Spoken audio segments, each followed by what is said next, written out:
కేంద్రంలోని బీజేపీ గనుల కోసం అడవులను లూటీ చేస్తోందని ఆరోపించారు మంత్రి సీతక్క. కార్పొరేట్లకు కట్టబెట్టడానికి కుట్రలు చేస్తోందని ఆగ్రహం వ్యక్తం చేశారు. ఆదివాసీలకు, దళితులకు ఆర్ఎస్ఎస్ వ్యతిరేకమన్నారు. ఫారెస్ట్ మీద ఆదివాసీలకు హక్కులు కల్పించింది కాంగ్రెస్ అని చెప్పారు. దేశం కోసం పోరాటం చేసిన నెహ్రూ, అంబేద్కర్ మార్గంలో కాంగ్రెస్ నడుస్తోందన్నారు. గాంధీని హతమార్చిన గాడ్సే మార్గంలో ఆర్ఎస్ఎస్ వెళ్తోందన్నారు. మంచిర్యాల జిల్లా జన్నారం ఆదివాసీ కార్యకర్తల శిక్షణ సమావేశానికి ముఖ్య అతిథిగా హాజరయ్యారు మంత్రి సీతక్క.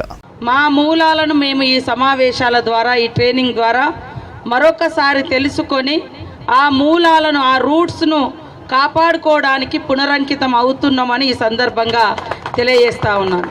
అదేవిధంగా స్ట్రేట్ ఫార్వర్డ్గా ఆదివాసీ జీవన విధానానికి, గిరిజన జీవన విధానానికి, దళిత జీవన విధానానికి, అట్టడుగు వర్గాల జీవన విధానానికి ఆర్ఎస్ఎస్ సిద్ధాంతము పూర్తిగా వ్యతిరేకము.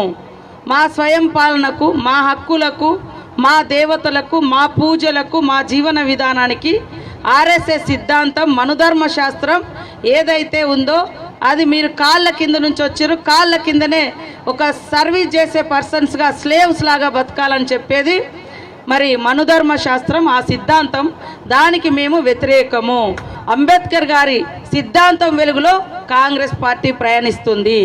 మరి అలాంటి మహనీయుడు గాంధీ గారిని చంపినటువంటి దుర్మార్గుడు గాడ్సే మార్గంలో ఆర్ఎస్ఎస్ పార్టీ ప్రయాణిస్తుంది, బీజేపీ పార్టీ ప్రయాణిస్తుంది. మరి ఆ రోజు నెహ్రూ గారు చొరవ తీసుకొని ఒక 5th షెడ్యూల్ లాంటి ప్రాంతాలను తీసుకొచ్చిస్తే అవన్నింటికి కూడా భంగం కలిగే విధంగా, పెట్టుబడిదారులకు అనుకూలంగా ఆదాని అంబానీ తీసుకొచ్చి అటవీ ప్రాంతాలలో ఉన్నటువంటి సంపదనంతా దోచుకోవడానికి మేము తప్పకుండా వ్యతిరేకమని కూడా ఈ సందర్భంగా బీజేపీ నాయకులకు తెలియజేస్తాను, ఆర్ఎస్ఎస్ నాయకులకు తెలియజేస్తాను.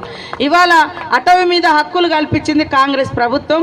ఇవాళ కేంద్రంలో ఉన్న ప్రభుత్వం అనేక ఆంక్షలు పెట్టి అడవి గ్రామాల నుంచి ఆదివాసీ బిడ్డలను, గిరిజనులను, మరి దళిత వర్గాలను వెనుకకు బయటికి నెట్టేస్తుంది. కానీ ఇదే అటవీ ప్రాంతంలోకి, ఇదే గుట్టల్లోకి మైనింగ్ పేరుతోటి రకరకాల వనరులు ఉన్నాయని మరి ఎలాంటి గ్రామ సభలు తీర్మానం లేకుండా బయట నుంచి మరి ఇక్కడ తీసుకొచ్చి పెట్టే అటువంటి విధానం బీజేపీ ప్రభుత్వం అనుసరిస్తుంది.